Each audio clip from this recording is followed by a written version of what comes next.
你们先走，我随后就来。逼我的！哦，凯之盾！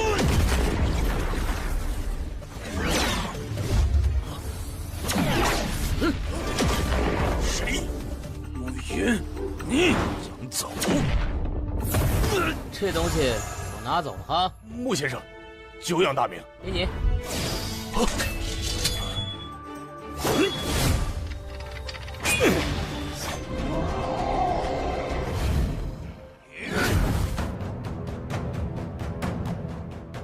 Kembali lagi bersama Bang Jago. Seperti biasa, Mimin selalu mendoakan kalian semoga selalu dalam keadaan sehat dan dalam kondisi terbaik. Di video kali ini Mimin akan menceritakan sebuah donghua series dari Supreme Emperor. Dan bagi kalian yang mungkin baru gabung ya, Mimin saranin untuk nonton bagian sebelumnya dulu. Linknya ada di deskripsi. Tak berlama-lama, langsung aja kita masuk ke isi ceritanya.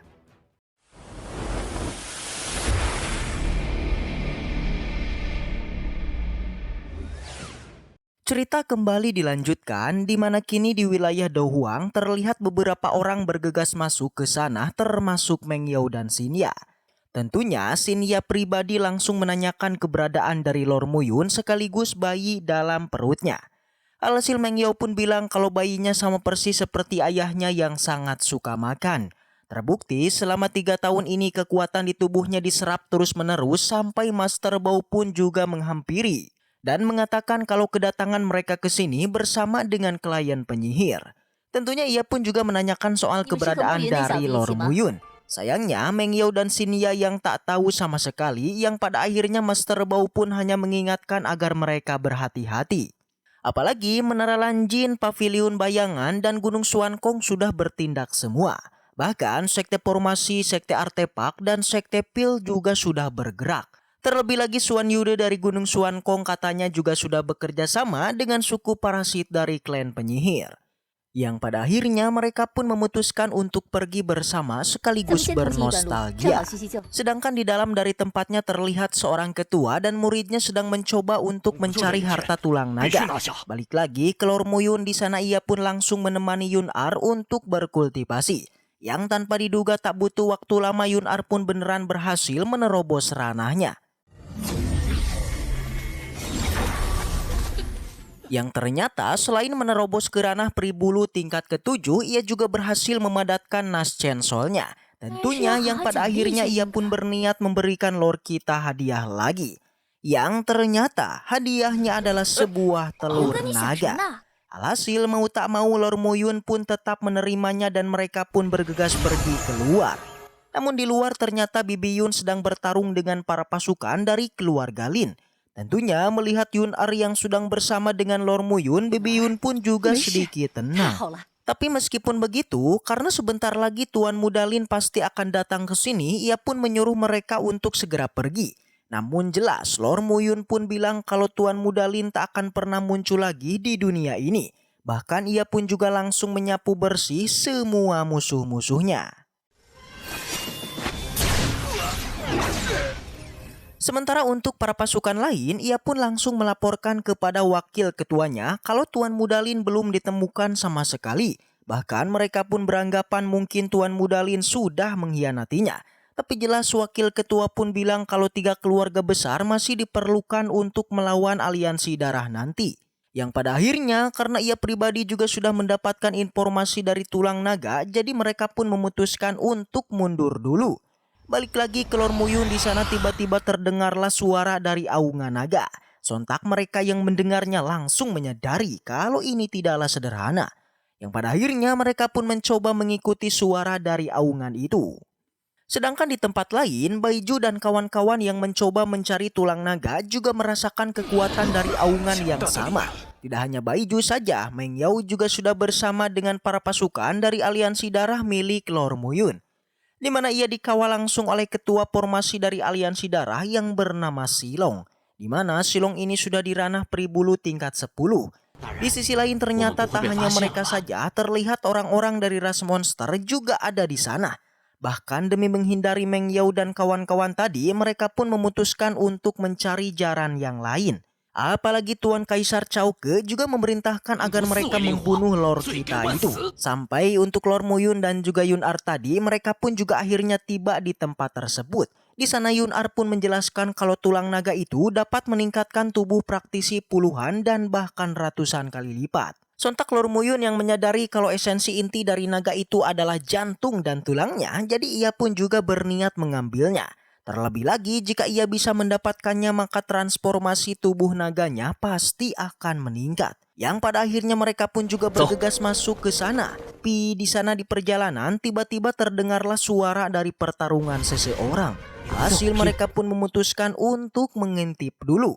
Yang ternyata itu adalah ketua dari istana Jiuhuan yang bernama Han Yun, di mana musuhnya adalah tetua Momi. Di sana pasukannya pun langsung menyinggung karena ternyata ketua Han Yun masih belum malah mati. Sementara ketua Han Yun ini pun hanya bilang karena ayahnya belum mati jadi ia juga tak akan mati. Alhasil pasukan pun malah menyinggung soal kematian dari anaknya yang sudah dibunuh oleh Lord Muyun. Sontak hal itu membuatnya pun sangatlah marah dan bergegas menyerangnya. Sampai tetua Momilah yang muncul dan meladeni ketua Han Yun ini. Jelas ketua Han Yun yang melihat tetua Momi bisa sekuat ini, ia pun benar-benar sangatlah kaget. Apalagi ketua Momi ternyata sudah menyiapkan senjata rahasianya yaitu mutiara jiwa darah. Yang pada akhirnya pertarungan di antara mereka pun tak bisa dielakkan lagi.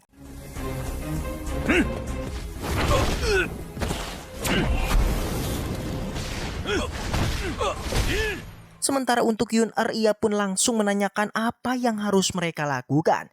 Yang sudah jelas Baby Yun pun mengajaknya lewat jalan lain saja dan jangan ikut campur dalam masalah ini. Tapi untuk Lord Muyun ia malah menyuruh mereka untuk pergi duluan. Yang pada akhirnya mereka pun harus berpisah di sini. Di sana Lord Muyun masih memperhatikan pertarungan dari dua musuhnya ini. Di mana menyadari musuh yang sangat kuat, ketua Han Yun pun akhirnya mengeluarkan armor pelindung suci di kelas terbaiknya. Sontak Lord Muyun yang melihatnya malah langsung mengatakan kalau armor ini sangat cocok untuk Meng Yao. Sampai mereka pun melanjutkan lagi pertarungannya, bahkan tetua Momi sampai mengeluarkan teknik kutukan pola darahnya. Alhasil bentrokan di antara mereka pun tak bisa dielakkan lagi. Tapi di sana Lord Muyun masih saja menontonnya. Namun tak lama Lord Muyun pun sangat tertarik dengan armor dari musuhnya. Alhasil ia pun langsung mengeluarkan armor naganya dan langsung join ke pertarungannya. Bahkan ia langsung mengeluarkan teknik pelambat waktu dan mencoba mengalahkan ketua Han Yunnya.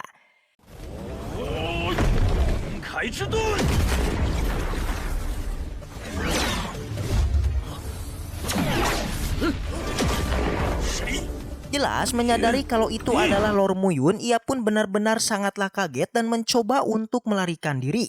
Apalagi armornya tadi juga sudah rusak kok. Tapi sayang tetua Momilah yang tak mau melepaskannya dan terus menyerang ketua tersebut. Sementara untuk Lord Muyun ia pun langsung mengambil armor yang hancur tadi dan menegaskan kalau ini sudah jadi miliknya. Namun jelas tetua Momi juga tak mau membiarkannya begitu aja, yang membuat Lord Muyun pun menawarkan sebuah pedang yang bagus untuk menjadi pertukarannya. Sontak pasukan yang melihatnya benar-benar sangatlah kaget karena memang pedang itu adalah artefak suci kelas terbaik. Alhasil tanpa basa-basi lagi ketua Momi pun menyetujui dan mengambil pedangnya itu. Tapi di sana ketika mereka mau pergi, Lord Muyun pun langsung menendangnya dan mengatakan untuk berhenti menyamar saja. Yang ternyata tetua Momi ini adalah rekan dari Lord Muyun sendiri, yaitu kakek Wan. Yang pada akhirnya sembari menggunakan mode tetua Mominya lagi, ia pun langsung mengenalkan Lord Muyun sekaligus murid pribadi dari Raja Peri di masa lalu. Jelas Su Xing yang menyadari kalau ini adalah Lord Muyun, ia juga benar-benar sangatlah kaget karena katanya ia sudah lama mengaguminya. Alhasil tetua Momilah yang menyuruhnya untuk memberikan hormat karena memang dibandingkan dengan dirinya, Lord Muyun jauh lebih kuat. Sedangkan untuk Lord Muyun melihat temannya yang sudah memiliki seorang murid, ia pun juga ikut senang. Bahkan atas terima kasihnya karena sudah mau memberikan armornya, Muyun juga langsung memberikan pedang miliknya tadi kepada murid dari tetua Momi ini. Di sana Muyun pun bilang kalau pedang ini dibeli oleh Suan Wuxin pada saat di pelelangan dulu. Tapi Muyun berhasil membunuhnya dan merampas pedang miliknya. Jadi jika Wuxing mau memakainya siap-siap aja, ia menjadi buronan dari Gunung Suangkong. Tapi jelas Susing tak gentar sama sekali dan tetap menerima pedang tersebut. Yang pada akhirnya Lord Muyun pun langsung mengeluarkan armor yang rusak tadi dan mencoba untuk memperbaikinya. Yang sudah jelas hanya dengan tekniknya saja Lord Muyun tak hanya memperbaiki armor tersebut, melainkan dengan energi perinya ia juga mencoba meningkatkannya. Awalnya menyadari kalau armor ini memang sudah banyak cacatnya, Lord Muyun pun cukuplah kewalahan. Sampai menyadari kalau ia masih memiliki air perak neraka hitam, ia pun langsung menggunakan air tersebut untuk menyempurnakannya. Dan benar aja di saat itu jugalah armor rusak yang selangkah lagi ke tingkat poin di tangan Lord kita. Beneran sudah ke tingkatan poin immortal. 成了， 完成了。 Sontak mereka yang melihatnya benar-benar sangatlah kaget, apalagi Lord Muyun menyuruh Wusing untuk menyerang armornya ini.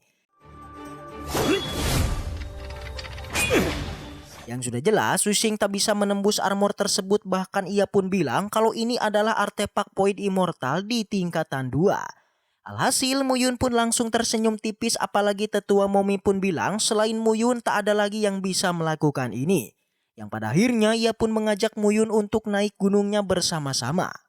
Awalnya Muyun tak keberatan sama sekali, tapi karena ia sedang bermusuhan dengan Gunung Xuankong dan Istana Jiuhuan, takutnya hal ini hanya akan membawa masalah untuk sekte abadi aja.